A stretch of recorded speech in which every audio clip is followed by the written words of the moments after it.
Okay. Factors to consider by foreign companies looking to start business in Malaysia. A presentation by Lisa Hu, Nicholas Sanhueza, and Harleen Singh. In this presentation, we will analyze business meetings, government, as well as the role of women within the Malaysian workplace.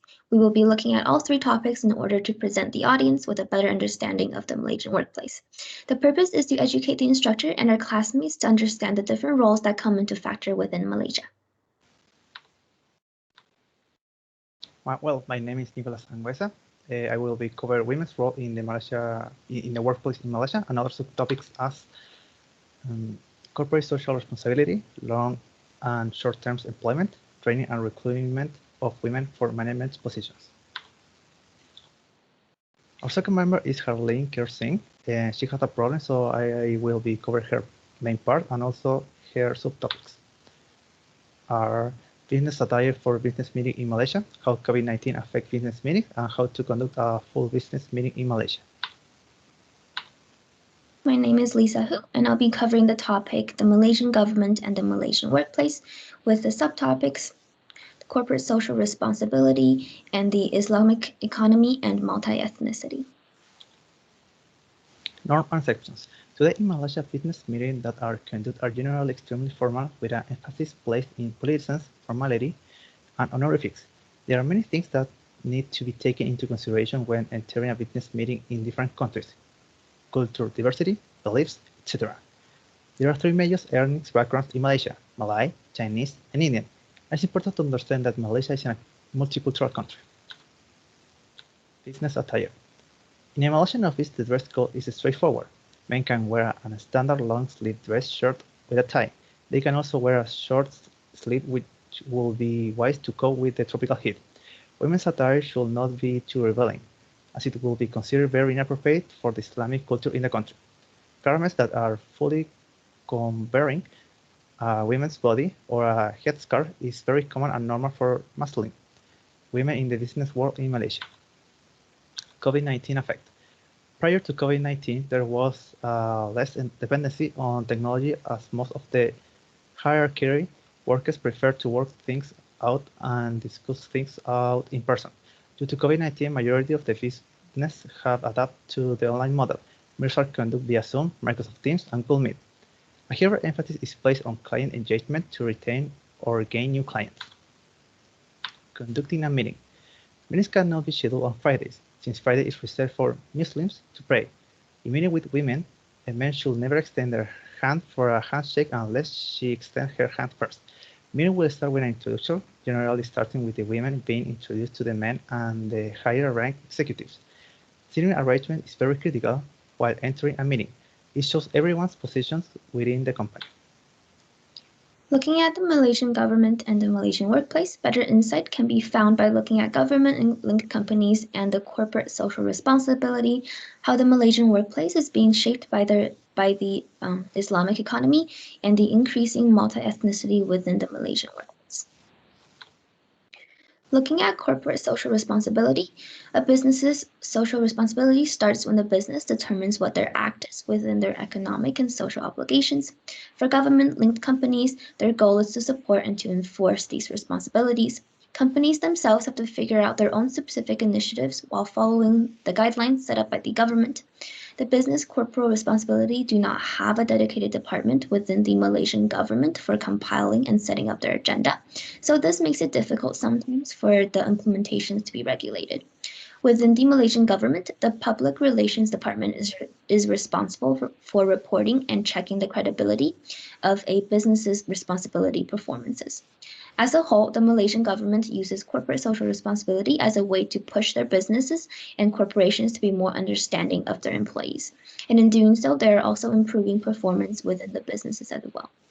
Moving on to the Islamic economy and the increasing multi-ethnicity within Malaysia. The Sharia, which is the Islamic canonical law that is based off of the Quran, has been emerging in certain businesses as a form of corporate culture, where it is changing the business's workplace identities as well as their social relations. Within each business, it is called a corporate Sharia, which is created by the executives for each corporation. These are based on the rules for commerce and management found within the Quran and Hadith. Corporate leaders also use personal values to ensure their employees are following their ethical and moral principles. Malaysian workplace also faces difficulty in not only religious views but also different ethnic groups. The ethnic conflict has existed in Malaysia for many years, going all the way back to 1913 with its confrontational riots. This exists in the workplace as ethnic tension and disputes. Multiculturalism can be both an asset as well as a challenge in the Malaysian workplace. And it is a big challenge to manage. However, if it is managed correctly, it can tremendously promote performance and cooperation within the Malaysian workplace. Women's role in the workplace in Malaysia. Around the world, there are still situations that reflect gender inequity in terms of work and professional development for women. If this is present in developed countries, so how is the situation in Malaysia? Currently, the law in Malaysia is present as egalitarian between men and women, a situation that presents certain equality in the working conditions of both groups. But the reality is that political, economic, and social conditions differ from what is required by the law in Malaysia. Women are assigned to feminized tasks or mechanical work, situations that occur because it is seen that women have better skills or are willing to perform them. In Malaysia, there is strong inequality of education and job training for the group of women, situation that contributes strongly to the stagnation of professional development. There are various allowances that women present by the law in Malaysia, examples such as maternity period, but which are not used. Because if a woman were to use this benefit, it could be culturally reflect that women are weaker than men.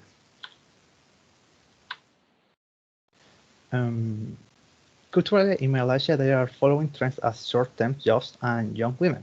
And this is due to factors such as inequality in education and training and the main responsibility for this situation, but also cultural beliefs that suggest that once a woman has her first child, women must dedicate themselves exclusively to household chores, resulting in a vicious cycle represented here. Training and recruitment of women for management positions. National and multinational companies. In Malaysia, national and multinational companies do not present training opportunities to the female group, adding another factor against female labor development.